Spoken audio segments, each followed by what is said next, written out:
एक राजा बहुत बलवान था, उसने अपने शत्रु पक्ष के राजा का नाश कर दिया। उसका अकेला लड़का था और उसकी मां। अब हर समय शत्रु पक्ष का राजा इस चाल में रहता था कि उस बालक को मार दें तो निष्कंटक अधिकार। और उसकी मां बड़ी भागवत थी, रात दिन भजन करती, भगवान से प्रार्थना करती कि भगवान मेरे बालक की रक्षा करना। और भगवान के जो सिद्ध संत होते हैं भगवत स्वरूप होते हैं। उन्होंने विचार किया, संत के हृदय में एकदम भजन में बैठे थे उसी राज्य में, तो विचार एकदम आया कि अच्छा भगवान का आदेश है तो लीला करनी पड़ेगी।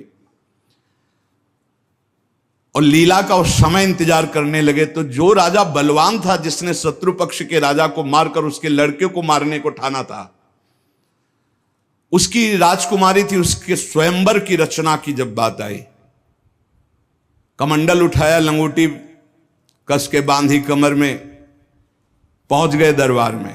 और वो परिचित थे तपस्या और उनके भजन से। जे भी देखा तो साष्टांग दंडवत राजा हुए। देखो, बाहरी आचरण से कैसे भी नहीं जाना जा सकता महात्मा के स्वरूप को, उनकी लीला को। राजा को मालूम था कि ये बड़े प्रसिद्ध और तपस्वी महात्मा हैं। राजा ने तत्काल अपनी कन्या को बुलाया, प्रणाम करो, आप महाराज आए हैं। राजकन्या बुलाई गई, महात्मा के चरणों में प्रणाम हुआ। महात्मा ने ऐसे देखा नक्सिक तक और कहा, इस लड़की का तो विवाह हम करेंगे, किसी राजकुमार से न कर देना। राजा तो एकदम होश उड़ गए, पर बहुत वो प्रवीण भी थे, राजा बुद्धिमान थे। तो उनका, महाराज ब्याह तो आपसे ही कर देंगे, आप जैसा सुयोग्य वर कहां मिलेगा। 80 वर्ष की अवस्था, शरीर में झुर्रियां पड़ रही, दूल्हा की पोशाक मात्र में लंगोटी, धन संपत्ति मात्र में लौकी का कमंडल, आप जैसा दूल्हा कहां मिलेगा। कुछ शर्त हैं, उनका आप पालन कर दो। गए अपने तिजोरी से इतने बड़े बड़े मोती 2 लाए। बोले ये हमारे पूर्वजों के द्वारा एकत्रित किए हुए 2 मोती हैं, 108 मोती ले आओ। पहली शर्त, राजकुमारी का ब्याह आपके साथ। देख रहे थे, हालत देख रहे थे। महात्मा ने कहा, हाँ हाँ 108 क्या होते, ले आएंगे। बोले मोती देख लो। बोले लाओ, जब साथ रहेंगे तो उसी नाप के ले आएंगे। राजा ने सोचा इनको, और बोले महाराज लगन के पहले, क्योंकि लगन निकल गई तो फिर बात कैसे बनेगी। तुम चिंता मत करो, तुम्हारे कुल की प्रथा पूरी करूंगा और कन्या से विवाह करूंगा। पर एक बात ध्यान रखना, अगर विलंब हो जाए तो किसी के साथ पाणिक ग्रहण नहीं कर देना, नहीं तो जो आ गया। दूसरे से ब्याह की सोचना भी मत। अब राजा ने कहा, जैसे आ गया। उन्होंने सोचा महात्मा मोती लेके जाएंगे, 2-4-6 दिन घूमेंगे, निराश होकर वापस आ जाएंगे। उनको क्या पता था कि जो भगवान के दास होते बड़े जिद्दी स्वभाव के होते हैं। अब वो ऊंचे दर्जे के सिद्ध महात्मा हाथ में मोती लिए हुए पहुंचे। विचार किया कि यार मोती किससे मांगूं, किससे खोजूं, कहां जाऊं। तो उनका समुद्र को रत्न गर्भा कहा गया, क्योंकि समस्त रत्न है, रत्नाकर है, सब रत्न उसमें विराजमान। समुद्र ही से सीधे मांग लेते हैं चल के। गए, ध्यान आया कि 3 दिन तक भगवान राम जो है उपवास करके बैठे रहे, नहीं आया तो हम तो 30 दिन बैठे रहेंगे तो नहीं आएगा, क्या करें। तो लौकी का कमंडल था, कमंडल उठाया, उलीचने लगे। 1 दिन 2 दिन 3 दिन लगातार, और खूब नाम जप भगवान का, और हर कमंडल में नाम जप करके, मंत्र जप करके जल उलीचने लगे। नाम का प्रभाव, समुद्र के हृदय में जलन पैदा हो गई। समुद्र एक साधारण पुरुष के रूप में पीछे से आवाज की, बाबा ये क्या कर रहे हो। कहा, समुद्र को खाली कर रहे हैं, और क्या कर रहे हैं। बोले तुम्हारे लौकी के कमंडल से समुद्र खाली हो जाएगा। बोले मजाक करो मत करो, एक महात्मा ने चुल्लू में पी गए थे, अगस्त जी चुल्लू में पी गए थे, ज्यादा हमको चैलेंज मत करो। समुद्र डरा। बोले उलीच काहे के ले रहे हो तुम, हमें बता सकते हो? बोले सुना है रत्नाकर है, बड़े बड़े रत्न है समुद्र में, हमें 108 मोती चाहिए। बोले अगर मोती मिल जाए तो समुद्र उलीचना बंद करो, काहे को मेहनत करेंगे हम। बोले वो तो हम दे रहे हैं तुम्हें, दिखाओ मोती। मोती निकाले हुए से ढेर सारे मोती, एक लहर आई, नाप नाप के 110, क्योंकि 2 वो और 108 झोली में डाले। समुद्र ने कहा और भर लो। बोले मकिंचन महात्मा है, हमें नहीं चाहिए, ये दुल्हन लेने के लिए शर्त है, इसलिए हमने इनको लिया है और जा रहे हैं। महात्मा जी बड़े गर्व से गए, भगवान की जय जयकार की। राजा देखते ही समझ गया मोती मिल गए, क्योंकि बहुत मुस्कुराहट है। अब गणित लगाई, लड़की को कैसे बचाऊं। बोले हाँ महाराज। बोले ये ले 110, 2 ही तुम्हारा 108 है। बोले महाराज जी आपसे कहा था कि कुछ शर्तें हैं, एक तो पूरी हो गई, दूसरी एक कि हमारे शत्रु पक्ष के राजा का वध तो मैंने कर दिया, उसका एक लड़का है, उसकी खोपड़ी तुम हमें ले आओ। महात्मा जी ने विचार किया कि सारा खेल भगवान के इशारे से तो उसी की रक्षा के लिए हो रहा है। भगवान ज्ञान समुद्र हैं। बोले अवश्य उसकी खोपड़ी लाके देता हूं अभी। उसका जो कुमार है उसको हर समय मंदिर में बैठाल करके खूब कीर्तन भजन करवाती उसकी मां, क्योंकि उसको पता था भगवान ही समस्त मंगलों का विधान करने वाले हैं। अब महात्मा जी उसके राज्य में गए, जे ही राजमाता ने देखा दरबार में संत आए, प्रणाम किया, महल में ले गई, बढ़िया उनको भोग पवाया और कहा प्रभु आज्ञा कीजिए, कैसे आगमन हुआ, स्वाभाविक दर्शन या कोई आदेश पालन? आदेश पालन नहीं, तुम्हारे लड़के की खोपड़ी ले जानी, तुम्हारे जो दुश्मन राजा है उसने मंगाया है। सहम गई। तो उनका महाराज मैं तो मां हूं, मैं तो काट नहीं सकती, आप साधु हो, आप काट के ले जाओ, ये लड़का मैंने आपको दिया। कहा जब दिया तो काट के ले जाने की क्या जरूरत है, पूरा ले जाएंगे हम, काट के ले जाने की जरूरत क्या है? बोले महाराज पूरा राज्यभार आगामी राजा यही है, और आज तक मैंने भगवान की आराधना की अपने पुत्र की रक्षा के लिए, संत और भगवान में मैं कभी भेद नहीं देखती, इसलिए आपकी वस्तु आपको समर्पित है, चाहे वहां मार देना, मरवा डालना, या जैसी आपकी रुचि हो। इतनी बड़ी संत पर श्रद्धा। वो मुस्कुरा कर बोले जब हमें दे दिया तो तुम हमें उपदेश मत दो, मुझे क्या करना है पता है। महात्मा जी गए, बोले राजा तुम सर मांग रहे थे, हम पूरा लड़का ले आए, पर ध्यान रहे एक भी बाल बांका नहीं होगा, पहले भांवरे फिरेंगी, इसके बाद तुम्हें जो मनावे सो कर देना।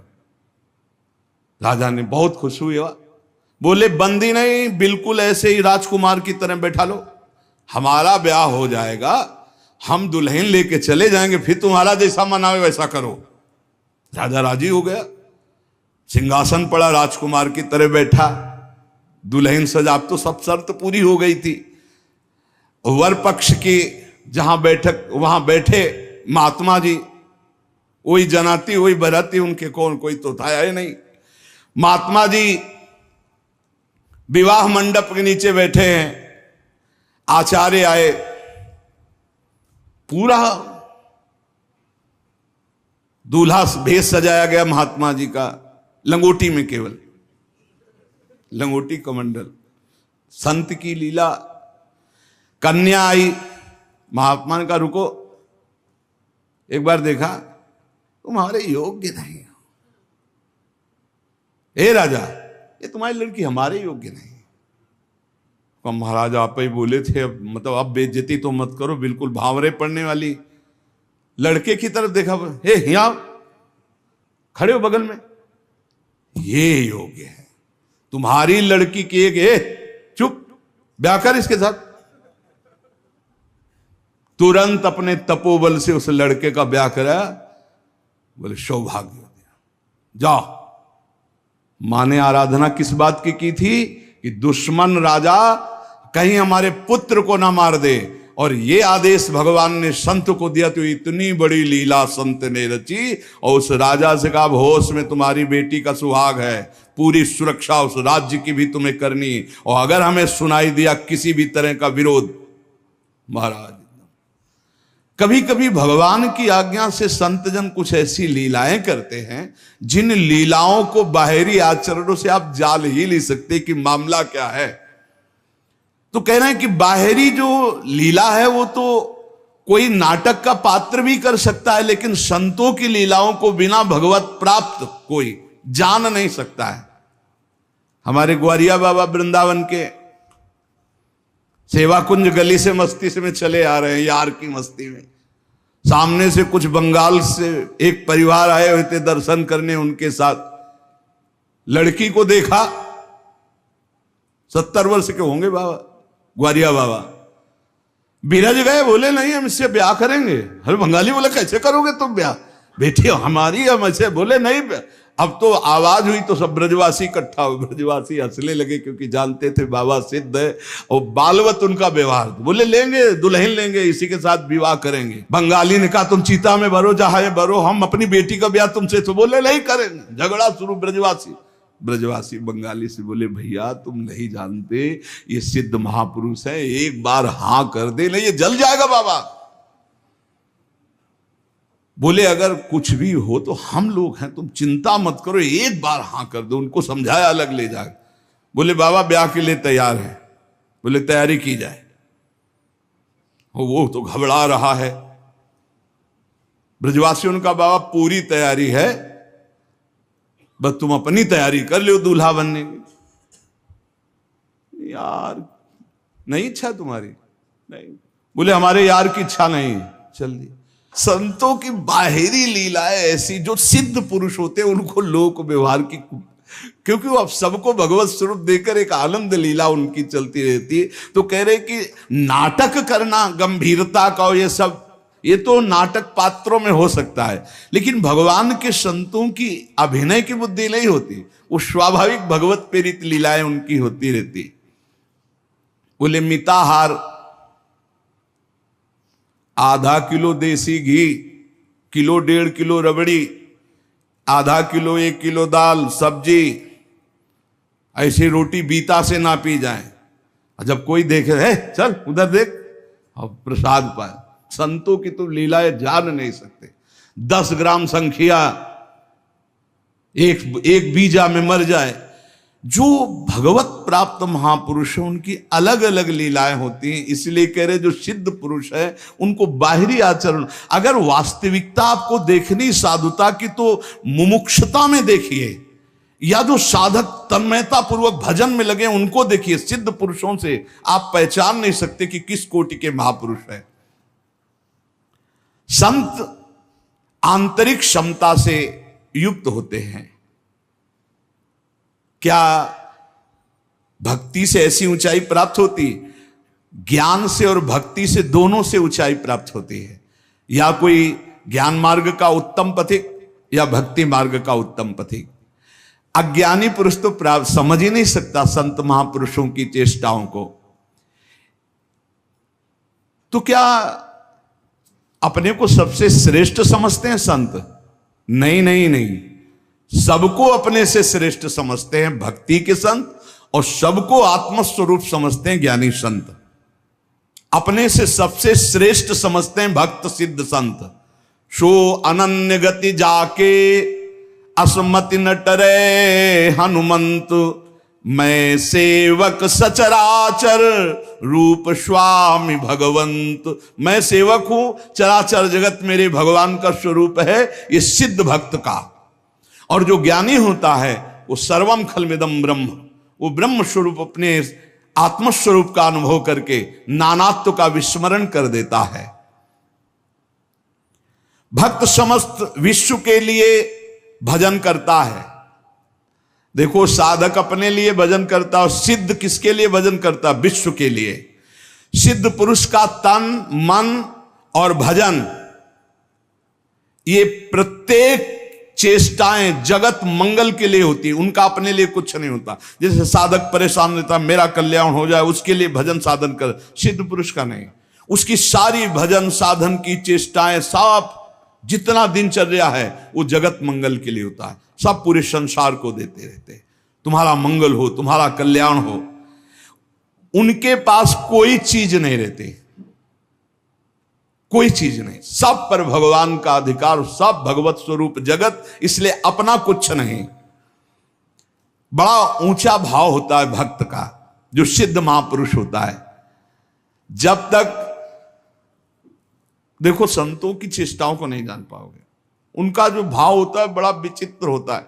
एक नाव में बहुत से लोग बैठे हुए थे, संत भगवान भी बैठे हुए थे, आराम से नाव चली जा रही थी, सब इधर उधर की बातें कर रहे थे। संत तो एक उन्मत्त अवस्था में।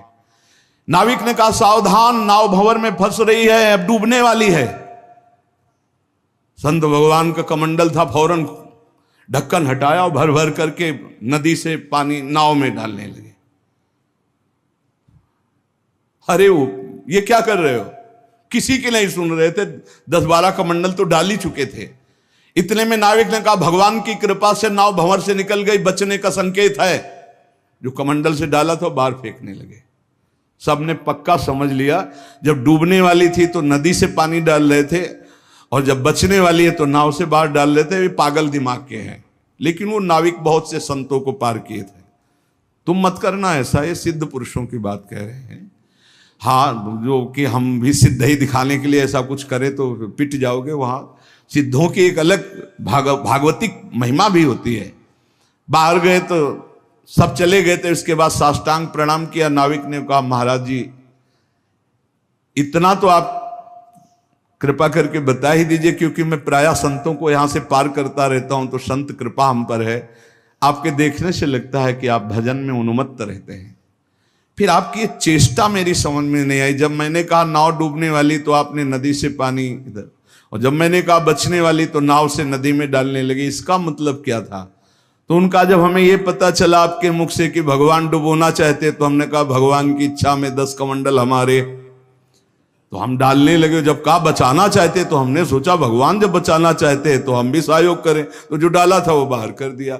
जोई जोई प्यारो करे सोई मोई भावे, भावे मोई जोई सोई सोई करें प्यारे। जो इस सिद्धावस्था को प्राप्त है वो भगवान की रुचि में रुचि मिला के चलते हैं। ऐसा आप मत करना, वो सिद्धों की अलग लीला होती है। तो यहां कह रहे हैं जो भक्ति में जो परिपक्व महापुरुष है, वो सारे जगत को भगवत स्वरूप मानकर अपने तन मन भजन के द्वारा सबका मंगल करते रहते, सबका हित करते रहते हैं। संतों में भागवती का आवेश होता है, वो बनावटी नहीं होता। भागवती का, उससे जगत मंगल होता रहता है। बनावटी खूब गड़ छोल करके वचन बोलना, खूब लच्छेदार भाषण करना, ये तो बुद्धि की दरा से हो सकता है। लेकिन जो संतों में एक भागवतिक होता है, उसी से जगत मंगल होता है, उसी से जन कल्याण होता है। उसमें टुटका और जंतुर और कलावा और राख इनकी कोई जरूरत नहीं होती। उनकी दृष्टि मात्र से, वचन मात्र से जगत मंगल होता है। मुद मंगलमय संत समाजू, जो जग जंगम तीर्थ राजू। चलते फिरते साक्षात तीर्थराज हैं। जो दरस परस अघनाश बास निज संग करो दिन। जिनके दर्शन मात्र से, स्पर्श मात्र से बड़े बड़े पाप नष्ट हो जाते हैं, ऐसे भगवान के प्रेमी संत जन होते हैं। तो क्या जैसे अज्ञानी मनुष्य को देह में ममता होती है, आसक्ति होती है, वैसे क्या संतों को भी अपनी देह प्यारी होती है? वैसा कि मैं पुरुष हूं और ऐसा अभिमान होता है? बोल के बिल्कुल नहीं। विशुद्ध ज्ञान और विशुद्ध प्रेम में मिट जाता है, बिल्कुल नहीं रहता। एक बार यही प्रश्न किया था एक भैरव सिद्ध करने वाले ने आद्य गुरु भगवान शंकराचार्य जी से जाकर कि आपका ब्रह्मबोध होने के कारण शरीर से कोई राग नहीं है? बोले नहीं। बोले हम आपकी गर्दन उतार के ले जाए, हमारी भैरव यज्ञ पूर्ण हो जाएगी तो मैं सिद्ध हो जाऊंगा, क्योंकि आपको शरीर से कोई राग तो है नहीं, मिथ्या है आपकी दृष्टि में। बोले पक्का। पर अभी जो उतारोगे तो शिष्य लोग हैं, ये तुम्हारा हित कर सकते हैं। कल 4 बजे आना, यहीं पीपल के नीचे मैं ध्यानस्थ दूंगा, सर उतार ले जाना।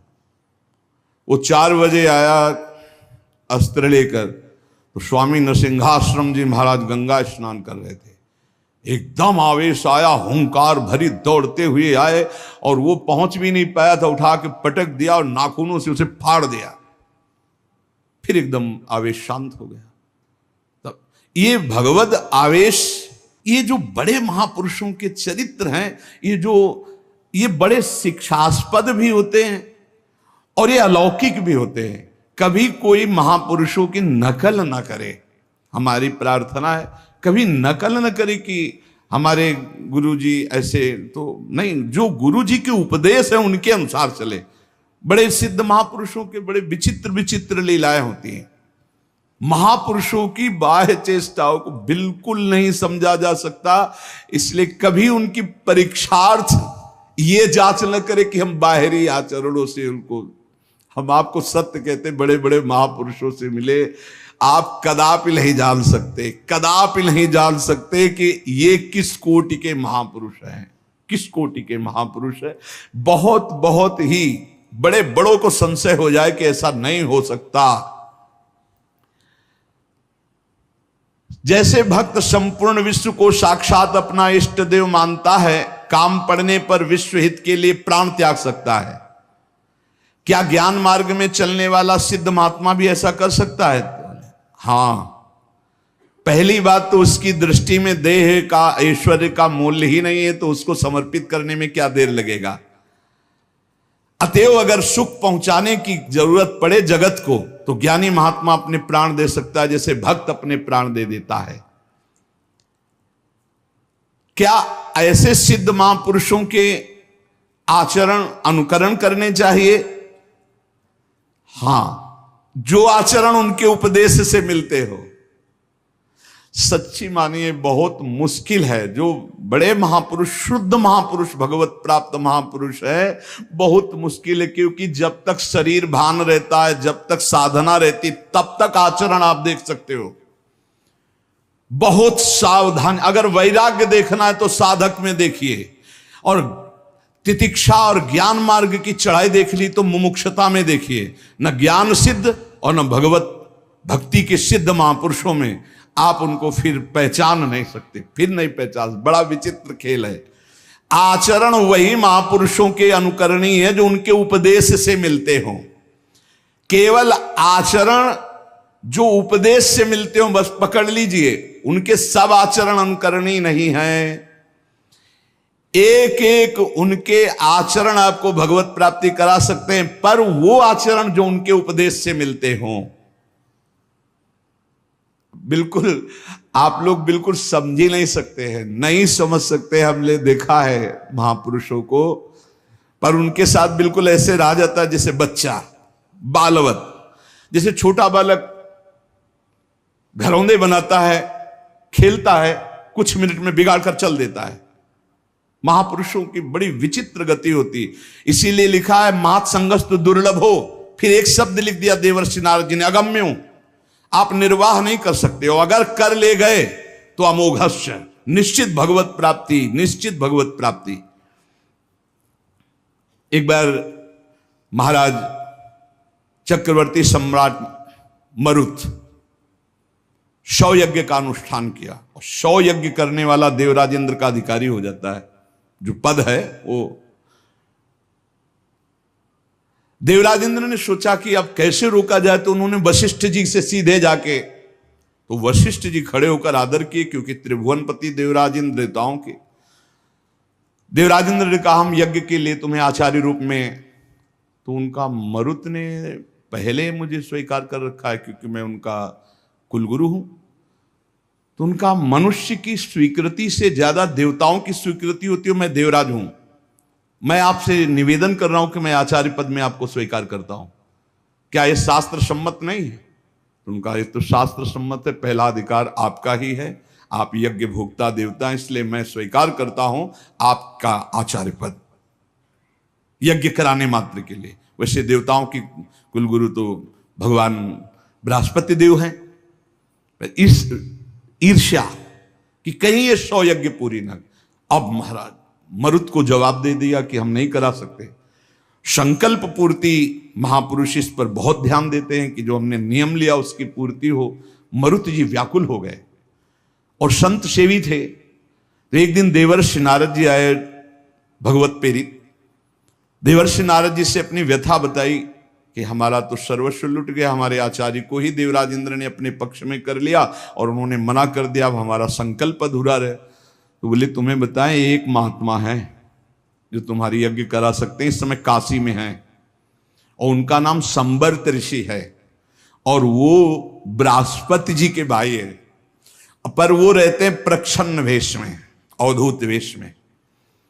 अगर वो स्वीकार कर लिए तो ही यज्ञ हो सकती, नहीं त्रिभुवन में अब कोई यज्ञ वेत्ता नहीं है जो आपकी यज्ञ करा सके, क्योंकि देवराज इंद्र जब वशिष्ठ जी को अपने में, तो फिर अब कोई वो करा सकते हैं। मरुत ने अपने संकल्प की पूर्ति के लिए कहा मैं पहचानूंगा कैसे? बोले उनको घृणा है तो सिर्फ सबसे घृणा है और रोज 24 घंटे में एक बार विश्वनाथ जी के दर्शन करने जाते हैं। तो विश्वनाथ जी के मार्ग में आप 100 रख देना, जो अवधूत विचक करके भागता नजर आवे तो जान लेना वो महाराज संवर्त ऋषि हैं। ऐसा ही किया महाराज मरुत ने। तो दिन भर इंतजार करते रहे, देखा एक पागल जैसे प्रच्छन्न ऋषि, जो ही देखा 100 तो भाग करके दूसरी तरफ पीछे भागे मरुत जी। अब वो समझ गए कोई मेरा पीछा कर रहा है, तो भागे गंगा के किनारे की तरफ। पेशाब करके ऊपर फेंक देना, थूक देना, ईंट मारना, रज मारना, ऐसे सब। वो कुछ नहीं, विचलित नहीं हुए, हाथ जोड़े भागते ही रहे। एकांत में गए, बोले क्या चाहते हो? बोले महाराज मेरा नाम मरुत है, मैं आपको आचार्य पद पर स्वीकार करता हूं, यज्ञ कराना चाहता हूं। देख ले, समस्त देवता तेरे खिलाफ हो जाएंगे और अगर तूने मुझे फिर आचार्य पद से हटाया तो तुझे भस्म कर दूंगा। अगर मैं आचार्य पद पर बैठा रहा तो किसी भी त्रिभुवनपति की ताकत नहीं है कि तेरी यज्ञ में विघ्न पैदा कर सके। बोले इसीलिए वर्ण कर रहा हूं, प्राण चाहे चले जा, मैं आपको नहीं छोड़ सकता। संवर्त ऋषि आचार्य रूप से जब यज्ञ के लिए बैठे तो अग्नि देवता आए, उन्होंने कहा आहुति स्वीकार नहीं करेंगे, बंद कर दे, मरुत यज्ञ को बंद कर दे। तो संवर्त ऋषि ने कहा तुम मेरे मंत्र से आवाहन करने पर स्वीकार करोगे, अगर नहीं स्वीकार करोगे तो मैं मंत्र के द्वारा तुम्हें भस्म कर दूंगा। तपोबल से अग्नि देवता को भस्म। अग्नि देवता थर्रा के गए, देवराज इंद्र से कहा बहुत बेढप महात्मा है, मंत्र बल से युक्त है, वो मुझे भस्म कर देंगे, मैं थर्रा गया हूं।